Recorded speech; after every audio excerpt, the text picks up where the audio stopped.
બીજો રાજપુત્ર ધ્રુવ, ઉત્તાનપાદ રાજાનો દીકરો, અપરમાના વેણથી વિંધાયેલો ક્ષાત્ર તેજ છે, જરા તમતમી ગયો. અપરમાએ જે વેણ કાઢ્યા એને જોઈ. ભાગવતમાં લખ્યું છે કે રાજા ઉત્તાનપાદ એની માનીતી રાણી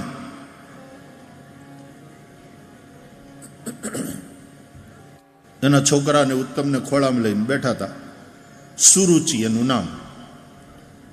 જાય ઉત્તાનપાદસ્ય સુનીતિ સુરુચિસ્તયો. સુરુચિ પ્રેયસી પત્ન્યુ નેતરા યત્સુતો ધ્રુવ.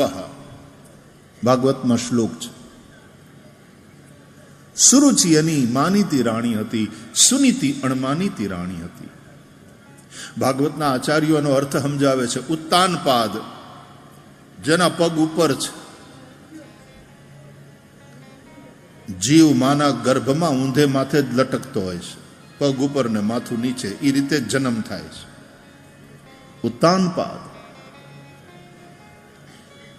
ઉત્તાનપાદ રૂપી જીવાત્માને બધાની બે રાણીઓ હોય છે, સુરુચિ અને સુનીતિ. સુરુચિ એટલે સારું ખાવાની ઈચ્છા, સારું પહેરવાની ઈચ્છા, સારું સાંભળવાની ઈચ્છા, ઇન્દ્રિય સુખ. આંખને સારું જોવાની ઈચ્છા છે, કાનને સારું સાંભળવાની ઈચ્છા છે, જીહવાને સારું ખાવા જોઈએ. આ સુરુચિ બધાની જ વાલી હોય છે. પણ સુનીતિ, નીતિના પગે હાલવું, નીતિના પંથે ચાલવું. પણ સુનીતિનો દીકરો છે ધ્રુવ. શ્રેયના માર્ગે ચાલે, કલ્યાણના માર્ગે ચાલે, નીતિના માર્ગે ચાલે. એને જે ફળ મળે એ ધ્રુવ. वो हिलने वाला नहीं है, वो अविचल है. ધ્રુવને આપ્યું અવિચળ રાજ, પોતાનો કરી સ્થાપ્યો રે. પ્રહલાદજી અને ધ્રુવજી આ બંને નારદજીના શિષ્યો છે. પ્રહલાદજી માના ગર્ભમાં હતા અને નારદજી પાસેથી જ્ઞાન લઈને આવ્યા છે.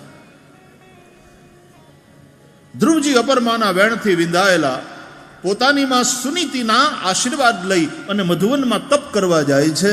ત્યાં એને માર્ગમાં નારદજી મળે છે અને નારદજી એનું માર્ગદર્શન કરે છે. નારદજી એને મંત્રનો ઉપદેશ પણ કરે છે.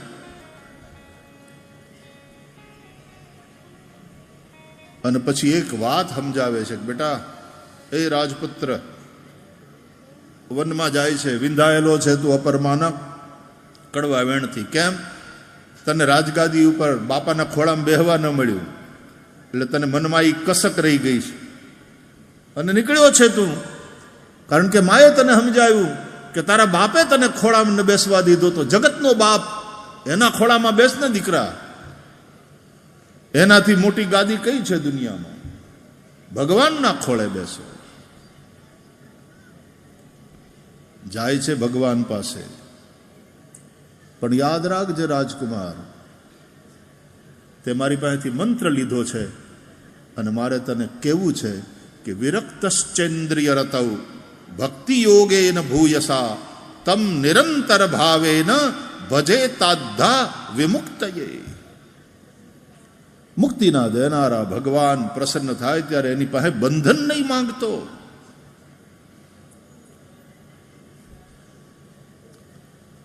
ધ્રુવજીના મનમાં ઓલી ઈચ્છા છે ને, અર્થાર્થી ભક્ત તરીકે ધ્રુવજીની ગણના થાય છે. આર્તો, જિજ્ઞાસુ, અર્થાર્થી અને જ્ઞાની, આ 4 પ્રકારના ભક્ત છે ગીતામાં ભગવાને કહ્યું. એમાં અર્થાર્થી ભક્ત તરીકે ધ્રુવની ગણના થઈ. મધુવનમાં જ્યારે ધ્રુવજીને ભગવાન પ્રસન્ન થયા ત્યારે ભગવાને ધ્રુવજીને કહ્યું, વેદાહમ તે વ્યવસિતમ રુધિરાજન્ય બાલક. એ રાજકુમાર, તારા હૃદયમાં જે કામના ઈચ્છા છે હું જાણું છું. ઠાકોરજી અંતર્યામી છે ને. તત્પ્રયચ્છામિ ભદ્રંતે તારી ઈચ્છાને પૂર્ણ કરું છું, તથાસ્તુ, તારું કલ્યાણ થાય. પછી ભાગવતમાં લખ્યું છે કે ભગવાન વરદાન આપીને અંતર્ધ્યાન થયા ને પછી ધ્રુવજી કચવાતા મને પાછા આવ્યા. તો ધ્રુવજીને ભગવાન પ્રસન્ન થયા. ધ્રુવજીના મનમાં જે કામના હતી એ પૂરી થઈ. ભગવાને તથાસ્તુ કહી દીધું. અને ધ્રુવજી આમ તો સિદ્ધિ મળી ને, અને એ સિદ્ધિ પ્રાપ્ત કરીને ધ્રુવજી ઘરે પાછા આવ્યા. પણ ભાગવતમાં લખ્યું છે કચવાતા મને નાતિ પ્રસન્ન, બહુ પ્રસન્ન નહોતા. ત્યાં ભાગવતમાં પરીક્ષિત રાજાએ પૂછ્યું ખરું, મહારાજ મહારાજ મહારાજ એમ કેમ બને? માત્ર 5 વર્ષની ઉંમરે આ રાજકુમારને ભગવાન 5 મહિનાની તપસ્યામાં મધુવનમાં પ્રસન્ન થઈ ગયા, અને એની ઈચ્છાને પૂરી કરવા માટે ભગવાને તથાસ્તુ કહ્યું, વરદાન આપ્યું, અને તોય ધ્રુવજી પ્રસન્ન નહીં. આમાં તો માણસ ધન્યતાનો અનુભવ કરે. સફળતા મળી ગઈ, ભગવાને વરદાન આપ્યું, તો ધ્રુવજી પ્રસન્ન કેમ નહીં? સુખદેવજીએ સમજાવ્યું, રાજન એટલા માટે કે ધ્રુવજીને પોતાના ગુરુના વેણ યાદ આવ્યા.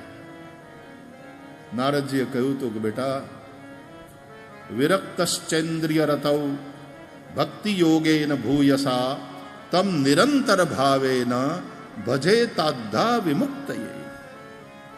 ઇન્દ્રિયોના વિષયોથી વિરક્ત રહીને પૂર્ણ ભક્તિથી, ભાવથી ભગવાનનું ભજન કરજે રાજકુમાર. પણ યાદ રાખજે, મુક્તિના દેનારા ભગવાનની પાસે કોઈ બંધન નહીં માગતો, એની પાસે બંધન ન મગાવે. અને ધ્રુવજીને એમ થયું કે મારા મનમાં ઓલા મારા બાપાએ મને ખોળામાં ન બેહાડ્યો, હું એનો દીકરો, મને કેમ રાજગાદી ન મળે?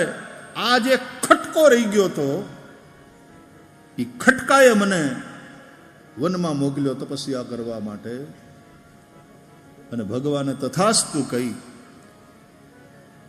તારા બાપા તને રાજગાદી આપશે, તું રાજા બનીશ, કહી તો દીધું, પણ મને મારા ગુરુનું વેણ યાદ ન રહ્યું. ભગવાનની પાસે હું મુક્તિ ન માગી શક્યો, હું અર્થાર્થી ભક્ત થયો.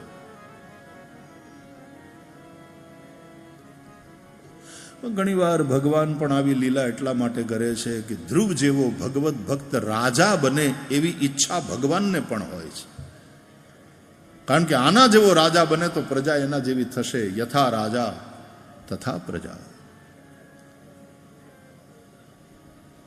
તમારે રાજ કરવાનું છે, તમારે શાસન કરવાનું છે, તમારે કલ્યાણ રાજ્યની સ્થાપના કરવાની છે.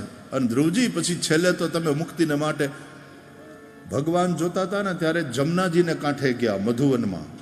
ધ્રુવજીએ ત્યાં તપસ્યા કરી અને રાજકાજ કર્યા પછી પોતાના સંતાનને ગાદી સોંપી દઈને નિવૃત્ત થયા ને ત્યારે ધ્રુવજી ગંગા કાંઠે ગયા. એ જ્ઞાનની ભૂમિ, એ મુક્તિનો કિનારો છે. યમુના તો ભક્તિનો કિનારો છે. પછી આગળ જતા ભાગવતમાં કથા છે કે ધ્રુવજી ગંગાને કિનારે ગયા અને ત્યાં ભજન કરવા માંડ્યા. એમાં એવી કથા છે કે ત્યાં ગંગાજી કલકલ નિનાદ કરતા વહેતા હતા, એટલે ધ્રુવજીને જરાક આમ ડિસ્ટર્બન્સ લાગ્યું કે આના કરતા કિનારે બેહીને તપ કરવા કરતા જંગલમાં ક્યાંક જઈને તપ કરું. એટલે ત્યાંથી ઊભા થઈ અને જ્યાં જંગલમાં જવા જાય તો ગંગાજીને એમ થયું કે આના જેવા ભક્તો મારા કિનારે રહે છે એટલા માટે તો મારો મહિમા છે. ગંગાના કિનારે આશ્રમો છે, સાધુ સંતો તપસ્યા કરે છે, એટલે ગંગાનો મહિમા છે. ધ્રુવજી જેવા જતા રહે તો મારો મહિમા ઓછો થાય. તો ગંગાજીએ ધ્રુવજીને કહ્યું, ભક્તરાજ આપ ક્યાં ચાલ્યા? આપ અહીંયા બેસી કિનારે બેસીને તપ કરો ને. એટલે ધ્રુવજીએ કહ્યું કે માં, તું વહે છે ને એટલે તારો પ્રચંડ અવાજ, એટલે મારે ધ્યાન લાગતું નથી.